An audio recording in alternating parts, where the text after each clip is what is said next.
আসসালামু আলাইকুম গাইস, আশা করি সবাই অনেক ভালো আছেন। তো আজকে ছোট একটা গল্প দিয়ে আমার ভিডিওটা শুরু করব। সেটা হচ্ছে আজকে হঠাৎ করে আমার পাশের বাড়ির আমার একটা ভাইস্তে সে হঠাৎ করে তার একটা ফোন নিয়ে আসে। তার ফোনটার মডেল নাম্বার হচ্ছে ওয়ালটন প্রিমো F10। তো তার এই ফোনটা হচ্ছে আমার কাছে নিয়ে আসে, বলতেছে যে কাকু আমার হচ্ছে ফোনের যে প্যাটার্ন ছিল সেটা হচ্ছে ওর ছোট ভাই চেঞ্জ করে, দেন চেঞ্জ করার পরে তার প্যাটার্নটা হচ্ছে সে ভুলে যায়। তো আমাকে আসে বলতেছে যে আমি হচ্ছে প্যাটার্নটা ভুলে গেছি, তো আমার একটু প্যাটার্নটা রিমুভ করে দেন। তো আমি হচ্ছে ওর ফোনটা পরে ফ্যাক্টরি ডাটা রিসেট দিয়ে দেই এবং হ্যালো স্ক্রিন চলে আসে। তো আমি ফোনটা ওর হাতে দিয়ে দেই, বলি যে তোমার প্যাটার্নটা সরে গেছে, এখন তুমি হচ্ছে গুগল অ্যাকাউন্ট দিয়ে তোমার হচ্ছে ফোনটা লগ ইন করতে পারো।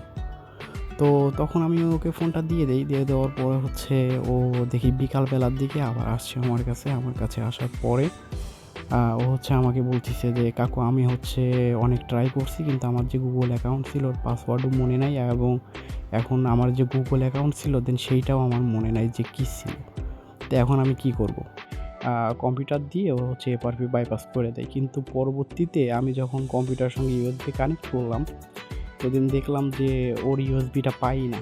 মানে হচ্ছে ওর ইউএসবি যখন কানেক্ট করবো, ইউএসবি পোর্টে শুধু ডাটা প্লাস আর ডাটা মাইনাস এই দুইটাই মিসিং। শুধু ভোল্টেজের যে প্লাস মাইনাসের যে দুইটা আছে, মানে ফোনটা চার্জ হওয়ার জন্য যে ভোল্টেজের দরকার, এই দুইটা শুধু পাই। বাট দুইটা ডাটা প্লাস ডাটা মাইনাস এই দুইটা মিসিং। পরবর্তীতে আমি ভাবলাম যে ফোনটা খুলে ঠিকঠাক করবো, বাট ফোন খোলার পরে দেখি ফোনের অবস্থা পুরাই খারাপ। মানে এটা হচ্ছে এমনিতেই অনেক পুরাতন একটা ফোন, ডিসপ্লের টাচটাও তেমন একটা ভালো নাই। ডিসপ্লের টাচটাও মোটামুটি ২ জায়গা ফাটা দেখলাম। আর ফোনটার ভিতরে জ্বালাই-টালাই দিয়ে বিধিকিস্তি অবস্থা। তো দেন আর ফাইনালি হচ্ছে আর কোনো উপায় দেখলাম না। তো আমার হচ্ছে এই সিস্টেমটা ফলো করে আমার ফোনটা এফআরপি বাইপাস করা লাগলো।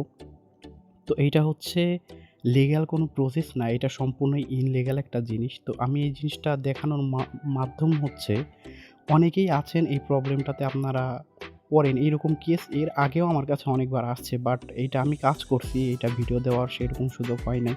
বাট আমি দেখলাম যে ফাইনালি যখন আমি একটা ফোন পেয়ে গেছি লাস্টকালে, তো এটার একটা ভিডিও বানাই দেই যেন আপনাদের এই জিনিসটার থেকে কিছু হলেও উপকৃত হন। কারণ সেকেন্ড হ্যান্ড যে ফোনগুলো আছে বা পুরাতন যে ফোনগুলো আছে, যে ফোনগুলার মডেল অনেক পুরাতন হয়ে গেছে, তো এই ফোনগুলাতে এই মেথডগুলা কাজ করে। কারণ এটার যে প্রোগ্রামিং বলেন বা এটার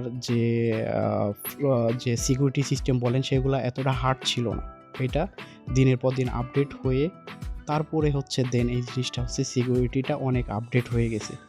বাট এই জিনিসটা পুরাতন ফোনগুলাতে এই মেথডগুলা কাজ করে। তো দয়া করে অন্য কারোর ফোন বা অন্য কারোর ক্ষতি করার জন্য এই মেথডটা কাজে লাগাবেন না। যদি কেউ কাজে লাগান, সো আমি বা আমার চ্যানেল কেউ কিন্তু দায়ী থাকবে না। তো আপনারা আপনাদের নিজ দায়িত্বে এই কাজগুলা করবেন।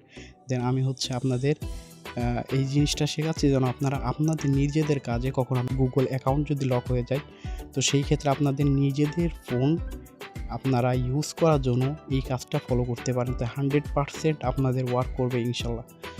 আর আপনারা হচ্ছে আমি যে ফোনের মডেল নাম্বারটা বললাম, এই সেম মডেল নাম্বারে যদি আমার সিস্টেমটা আপনারা হচ্ছে কাজ করতে পারেন, তো ইনশাল্লাহ 100% আপনার এফআরপি খুলে যাবে।